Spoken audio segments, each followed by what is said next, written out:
You're listening to Radio VR, the voice of Russia in London, with me, Juliet Spare. According to a recent article in The Guardian newspaper, Britain's Ministry of Defence is developing a secret multi-million-pound research programme into the future of cyber warfare. This allegedly includes how emerging technologies such as social media and psychological techniques can be harnessed by the military to influence people's beliefs. So has data become a natural resource for the 21st century? And are consumers being groomed for theirs? I'm joined by Steve Henderson, Compliance Officer at Communicator, Milo Yiannopolous, author of Sociopaths of Silicon Valley and a journalist, and Dr. Tim Stevens, Research Associate and Teaching Fellow in the Department of War Studies at King's College London, who studies cyber war and strategy. I think I'll start with you, Dr. Tim Stevens. You're quoted in the article I mentioned just then. Are our minds being subconsciously hacked? And is this going to take the government into a new area of how they view our data? I wouldn't go so far as to say that our minds are being subconsciously hacked, but I would definitely say that governments, and of course military is a part of government, have always sought to shape the political environment. And obviously militaries are at the cutting edge in terms of research and development, in terms of finding and identifying particular solutions to particular problems. And it may be that they're going to use big data, high technologies to actually try and influence the political environment through things like the internet. Milo Yiannopolous, can you explain to us what big data is? Yeah, briefly. It describes a way of processing and making sense of vast databases, vast amounts of information, effectively, about people. Whether that's credit card information, purchasing decisions, whether it's the content they create, like tweets on social media. Big data companies and big data tools help to make sense of vast sets of information that we wouldn't otherwise be able to make any kind of meaningful conclusion about. Steve Henderson, your compliance officer at Communicator, how valuable is big data? And can you just explain a little bit what you do? What I do here is I help companies understand what they can do given the regulations. Because what we have at the moment is an industry which is changing very, very rapidly. And as already been said, there's big data opportunities there for companies, but what we see is more that the people that we certainly work with, they find that big data is not something that can give them answers, but it tends to give them insight into where they should look for more information. So they may find patterns, they may find something that doesn't fit with the rest of their business. So what that then is used for is it gives them a starting point for something else to look at. So we don't see our clients using big data solutions to automate or to drive business decisions. More insight into what sort of strategy should be employed over the next 6 to 12 months. And where do the ethics come into that? The ethics are actually really quite simple from my perspective, because we work with companies who normally operate online. So we have customers who've got consumers who make purchases, who browse, who are in an environment that they are operating in on their mobile phones, on the computers, and they're in this environment on a day-to-day basis. So they understand what's happening by and large most of the time with the data that they provide. I think there's a lot of other areas though on the internet where data is collected surreptitiously. Location data, for example, where people are, CCTV, mobile phone communications. That sort of data isn't the sort of area, thankfully, that my company or my clients get involved in. So I think it's easy to lump big data and consumer data and internet-based data all under the same umbrella, but I do see that there's very distinct pots. I don't know if you other panel members agree with that. Yeah, Milo? Yeah, I mean, the sorts of things that you're talking about there don't trouble me a great deal, but I don't think that it's true even remotely to say that the ethics of this are simple. I'll give you an example that you'll all have heard of from a couple of years ago. Walmart, think it's the biggest corporation in the world, biggest supermarket chain in America. We found out a few years ago that they, because of the enormous amount of information they have about purchasing habits, they know, to put it simply, that you're pregnant before you do. Because the way that women's bodies change very fundamentally when they get pregnant means that their purchasing patterns change. So Walmart uses this information precisely to make business decisions. For example, sending you coupons for nappies before you've even done a pregnancy test. Now, I find that kind of invasion into a woman's body by a technology company based on their purchasing habits to be relatively sinister. I do think that crosses a boundary. It crosses a privacy boundary. I do think that that's not a straightforward ethical issue. I mean, serving up customized ads on the internet to people who were already shopping for flights, clothes, whatever, isn't particularly interesting to me. What I do find very troubling is what we hadn't mentioned yet, and it's the real world big corporation use of big data. I'm relatively relaxed about governments because I think that, post NSA, I'm probably the only person on the planet who believes this, but I think by and large they are sort of acting in the public interest, or at least meaning to. It's private corporations I'm more worried about. And that Walmart example is one of 1,000, and they're just the ones we find out about.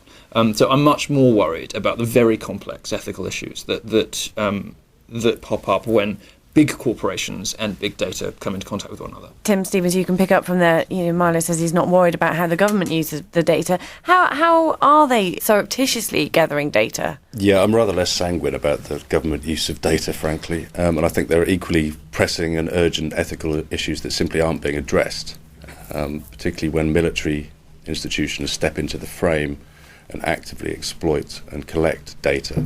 Same applies to intelligence agencies, of course. We've seen in the last couple of years that the difficulties and the sorts of programs that are encountered when we look, scratch beneath the surface of the state and see what intelligence agencies are up to, sort of data that they're gathering just because they can in a lot of cases. But the issue, of course, where the ethics really comes in is when you decide what you're going to do with that data.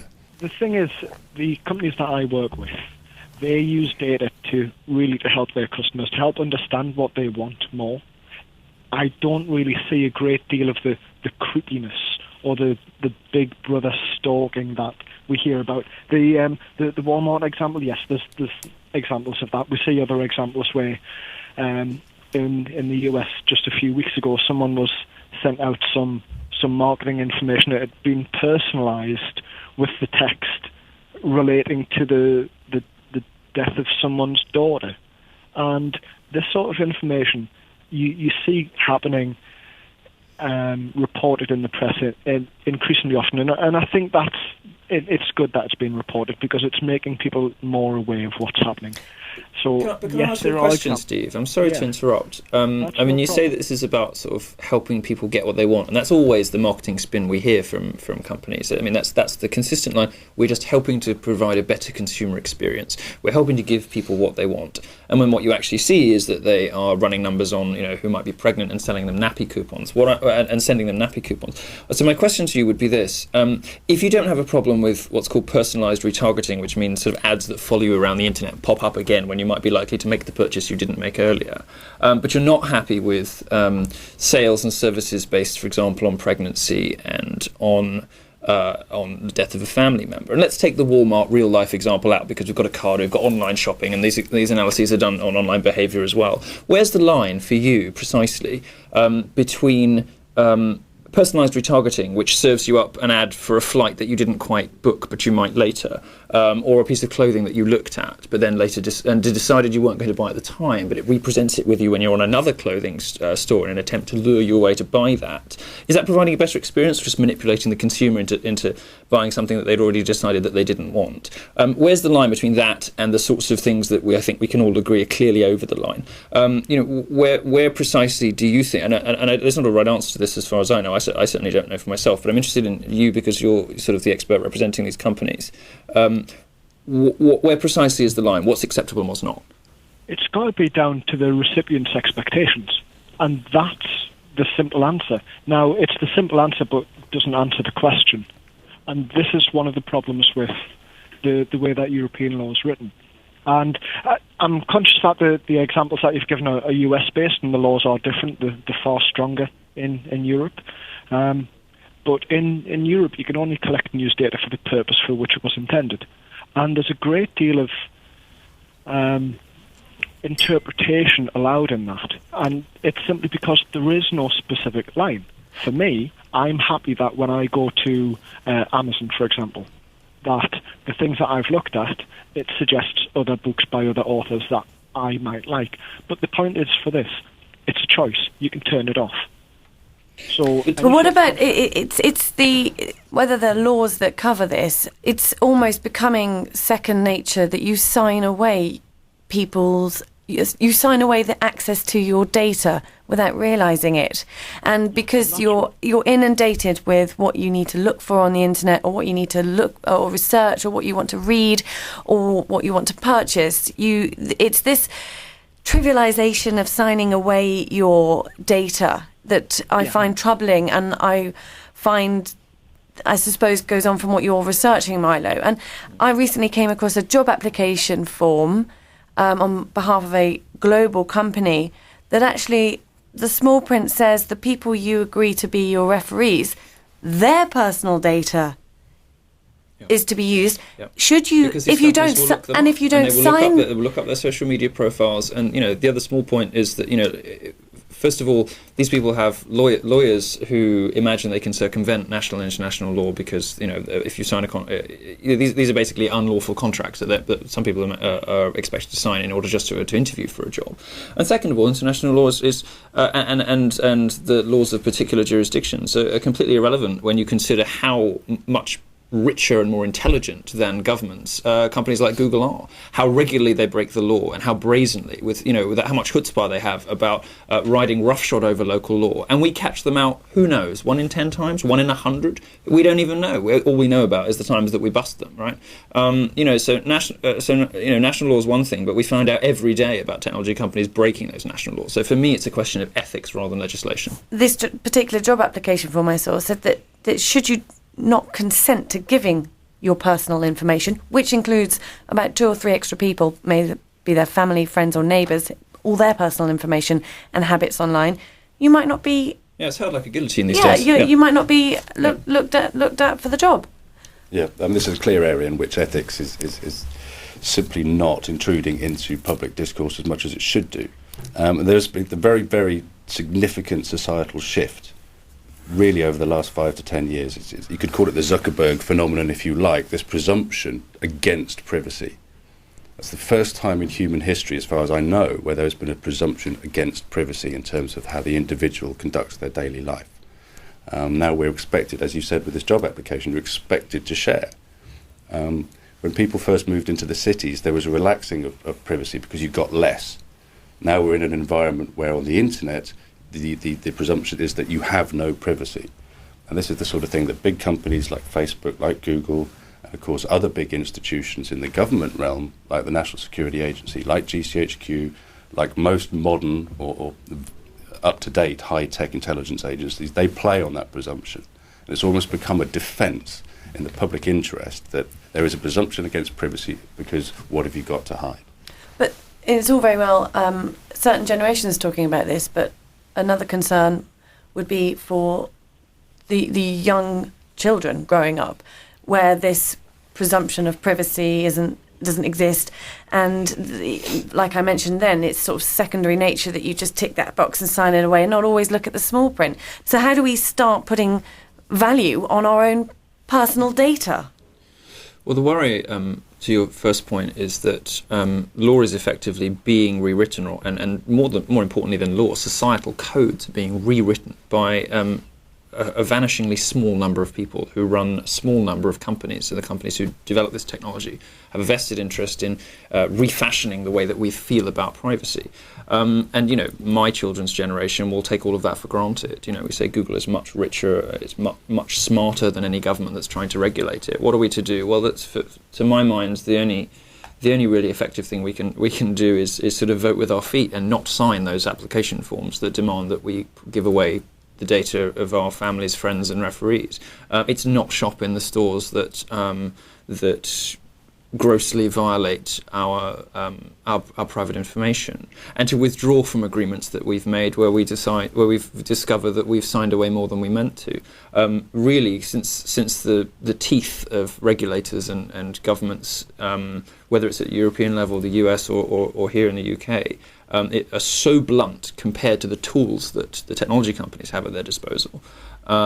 I think that's the only choice we have, is to sort of vote with our feet as consumers. And the reason I'm writing the book is that the concentration of power in a tiny number of hands, primarily in Silicon Valley, it makes you wonder, well, what are these people like? And the more you look into these people, the more you discover sort of some quite ugly things about their views on the world. Everyone knows about Zuckerberg, and he's actually sort of pretty much the thin end of the wedge.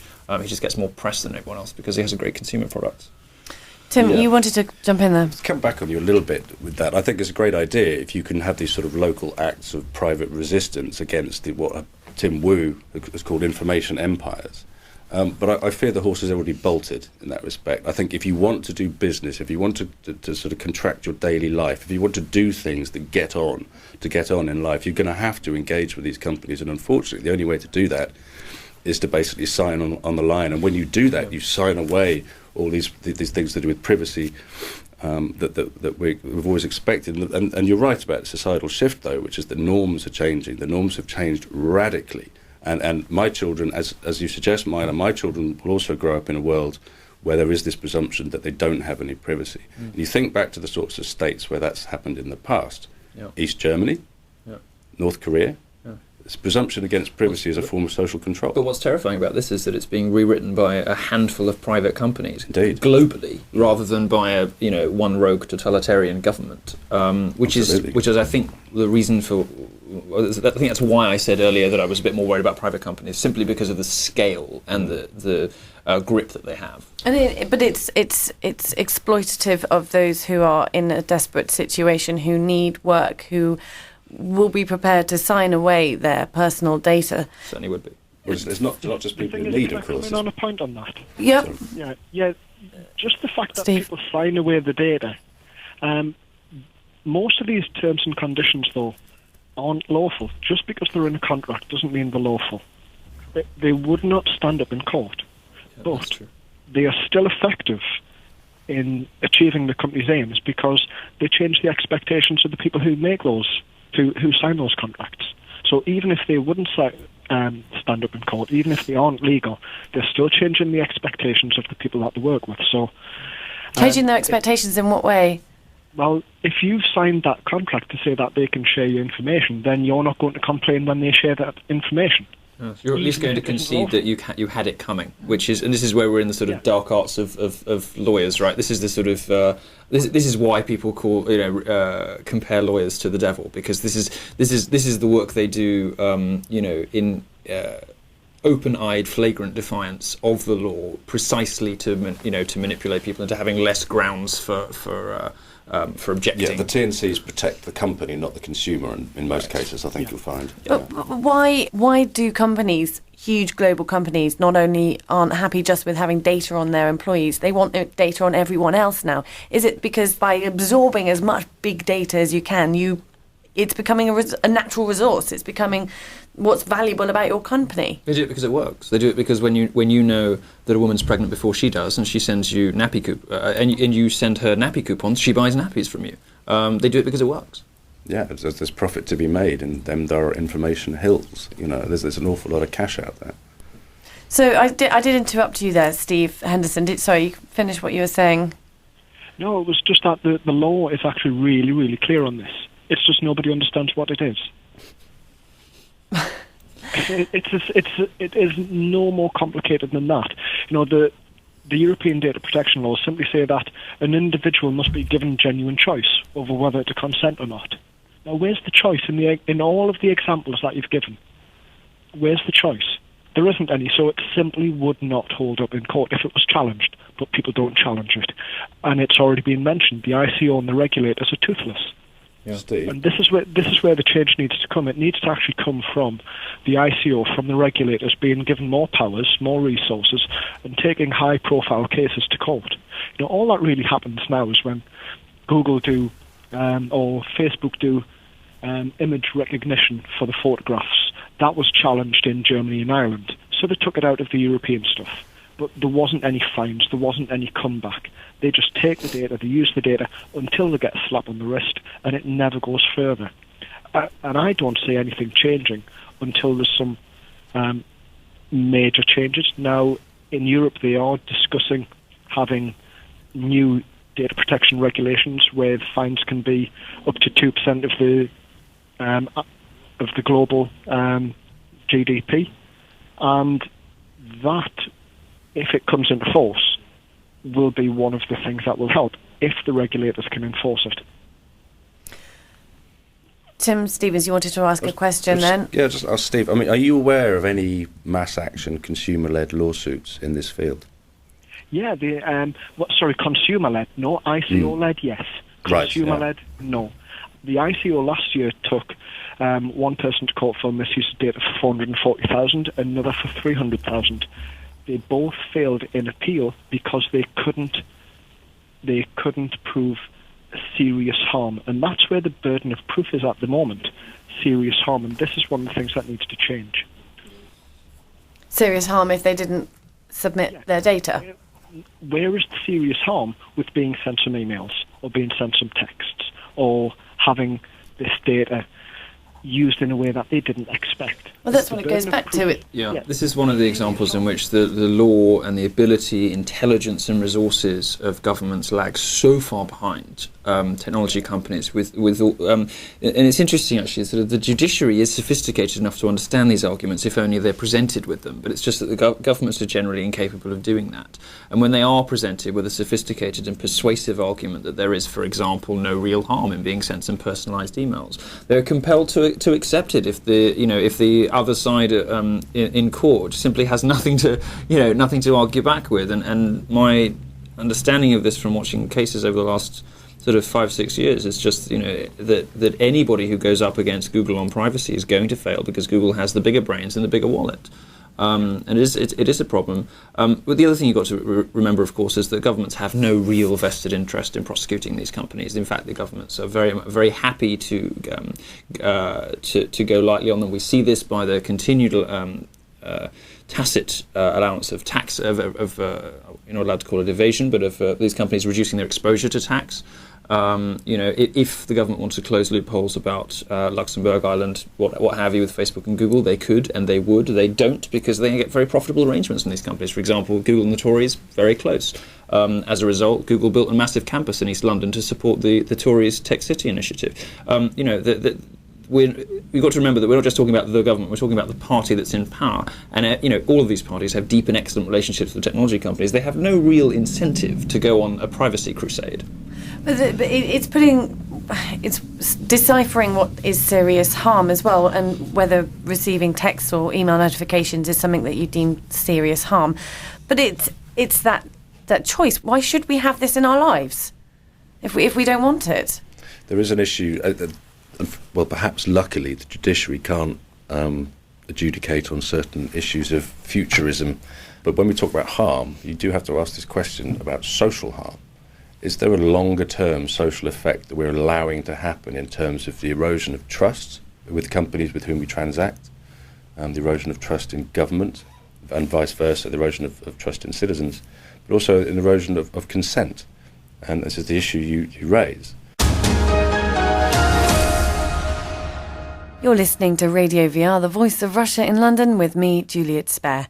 We're talking about big data, privacy and technological surveillance. I'm joined by Steve Henderson, Compliance Officer at Communicator, Milo Yiannopolous, a journalist and author of Sociopaths of Silicon Valley, and Dr. Tim Stevens, a Research Associate and Teaching Fellow in the Department of War Studies at King's College London. I wanted just to touch on the cognitive behaviour of technology and how that is used and how the way we behave with social media can provide such information about our brain patterns. Tim? Yeah, these are the sorts of issues that were raised recently by The Guardian when they were asking about secret cyber warfare program. And this is basically the military, in this instance, researching into what people do on social media and what trends they can pick out what political opinions they can discern, and then attempting to feed data back into those systems to try and shape what we call, the cognitive environment. The militaries have two things. They call it the whole thing battle space. They have physical space, which they aim to dominate through force, and they have cognitive space, which is what we might call hearts and minds. And you can learn an awful lot, apparently, from looking at social media networks, seeing what people are saying, identifying particular demographics and so on. And the military have started these programs, but it's really seed money. I mean, it's not a lot of money in military terms here, but they're beginning to look in this country into those kind of things. But just to say, basically, we used to call it propaganda. That's all about changing people's opinions through influence. So it's really an old game, but in new clothes. Yeah, it's an old game being played also with very new tools and very complex, personalised tools at massive scale. We've known for 10 years that the US military used to astroturf, which means they used to employ people to anonymously post comments on blogs in support of various military positions and policy decisions, so as to give the impression of public support and perhaps also create more public support, because people are herd animals, particularly on the internet. These sorts of social media analysis tools and the things that can be done with them, yes, it's enormously worrying. I think Steve Henderson. I don't see that as being anything new. If you just look at the red top newspapers, they've been doing that for years. What does the Sun ever? How does the Sun? Let's say if you're doing it for years, let's go back to 15 years. How have they collected data about their readers at such granular levels without explicit consent in order to market them third-party products? It's simply not true. It's never happened. It's absolutely not true. You were talking about manipulating the consensus, manipulating people. Well, if we're going to have a snobbish argument about tabloid newspapers versus broadsheets, I'm a Guardian reader, whatever, then that's an entirely different discussion. If you personally don't like tabloid newspapers, that's fine, but it has nothing to do with what we're talking about. In fact, the tabloids aren't the only ones. But I'm loath to descend into conspiracy theory. Can I end with a question to you, Steve Henderson, to bring this all back to, I guess, the consumer, the person. Do people understand privacy anymore? Are they willfully ticking that box without knowing where it's going? What does that person do who wants to apply for a job but doesn't want to give away all the data of their family members, but is told on a job application form that they might be at risk of not actually getting a job? Would that stand up in court, that they should have been allowed a job? The problem is the legislation is there, but people don't know about it. People don't know about it, so they don't know their own actions available to them. They don't know what they can do. They are able to take people to court. They are able to say that this is not reasonable, this is unlawful. In the same way that people can take companies to court who are only trying to employ a particular age group or a particular sex. There's no difference between those type of unlawful contractual terms or job requirements. But people don't know about it. The second part of it is that the ICO, the regulators in our country and in every other country, need to be more proactive. So this case against UCAS, this isn't something that should just be in the newspapers. This is something that the ICO should be taking on board now and actually doing something about. That was Steve Henderson, Compliance Officer at Communicator. Also taking part in the discussion was Milo Yiannopolous, a journalist and author of Sociopaths of Silicon Valley, and Dr. Tim Stevens from the Department of War Studies at King's College London.